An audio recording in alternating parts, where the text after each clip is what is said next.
This is a place I've been coming to and camping for a long time. It's got a great camp spot with lots to do nearby. It's not very long, maybe 450 feet. It's a one-way, and I always treat it as such. It's a high bank, and afternoon arrivals like yesterday make this spot challenging. The wind was blowing upriver by afternoon, and I was seeing 6 to 7 miles an hour on my tail. The problem is, when you cross the water, you always get a sinker off the end, which makes you add power. Then just as you cross the end and chop the power, you get a big push. Having good brakes is a must.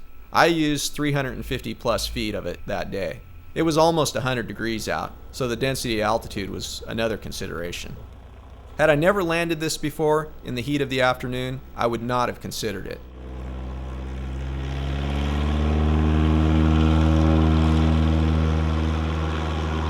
When I come here, I try to do all my fun flying early in the morning before heat, wind, and turbulence take the fun out of it.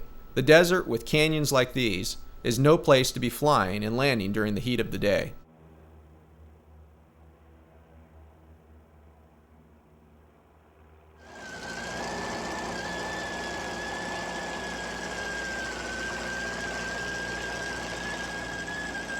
I keep pushing the envelope of what can be done on water. With power, I can literally land and stop in the water if it's shallow enough. The visibility makes it a little difficult to see where you're going with so much water flying. Takeoffs in the water are the problem. It doesn't take too much depth of water, and it just bogs you down. Trying to take off in just a little more than 2 to 3 inches of water, and the water just rolls up over the top of your tires. You end up with water going everywhere, including through the propeller, which is not the best for it. I will use water sometimes for part of my takeoff roll, but I like to almost be at my critical speed when I run out of solid ground. If I'm too slow, it feels really bad.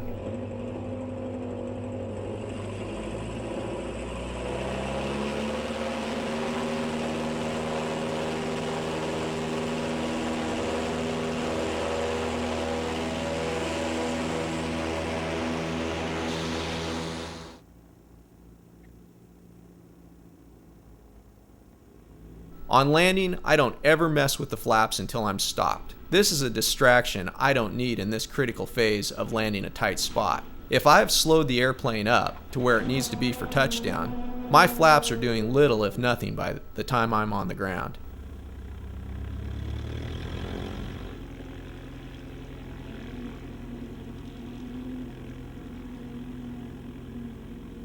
I use wheel landings for the following reasons.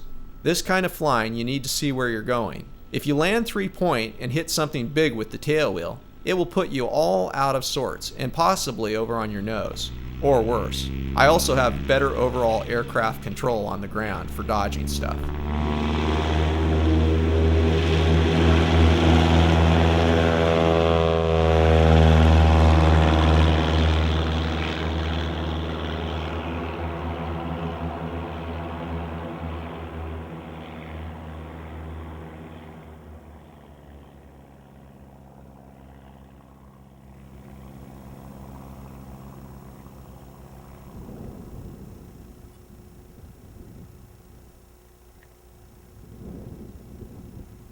In this scene, I actually take the airplane to pretty much the limits of what you can do landing on the water. I will actually follow this little channel and completely stop in the water. Something that I hadn't really done up to that point. I use power as needed, and I'm not afraid to stab it if the situation calls for it. I drive the airplane around and constantly adjust power all the way to touchdown.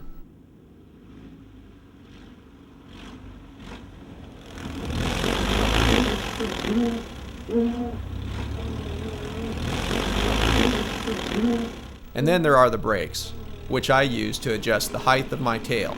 If the tail is coming up, I release brake pressure. If it's too low, I add brake pressure.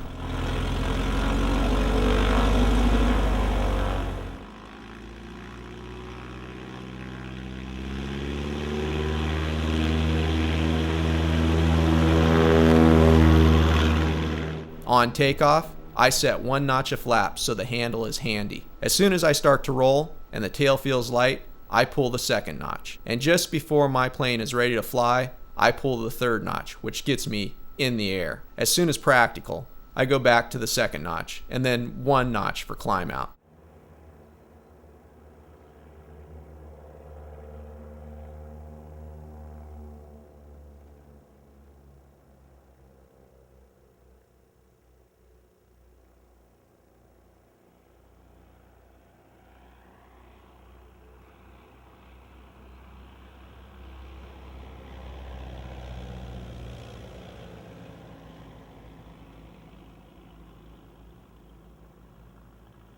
One thing I try not to be is reckless with my airplane.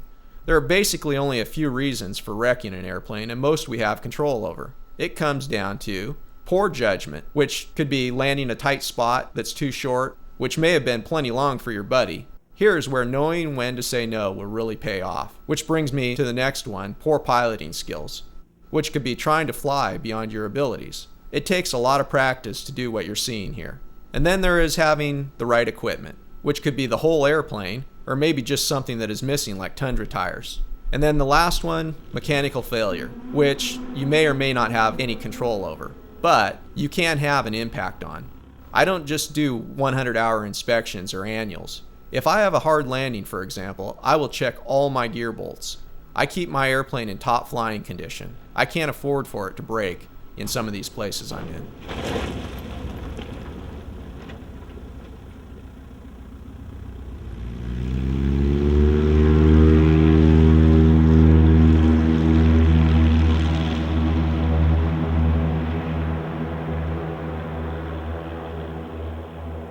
You must stay well ahead of the airplane when doing this type of flying and think it through. Every time before I land, I have already thought about what the challenges will be. What are the winds? How big are the rocks? How long is this spot? How fast is the river flowing? Will I take off upriver or downriver? Is this a one-way or can I go around?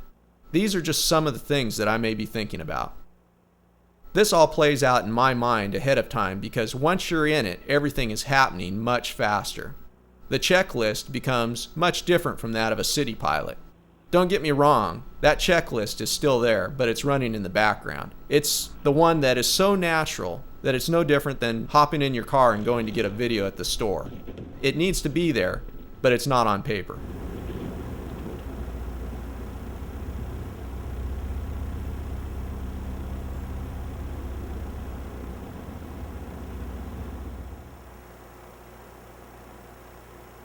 I really like to fly when the wind is blowing because it opens up a whole new world of places to land that would be impossible without the wind.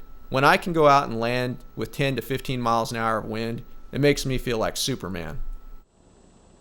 Don't forget to hit the subscribe button. That's the way I can build my channel.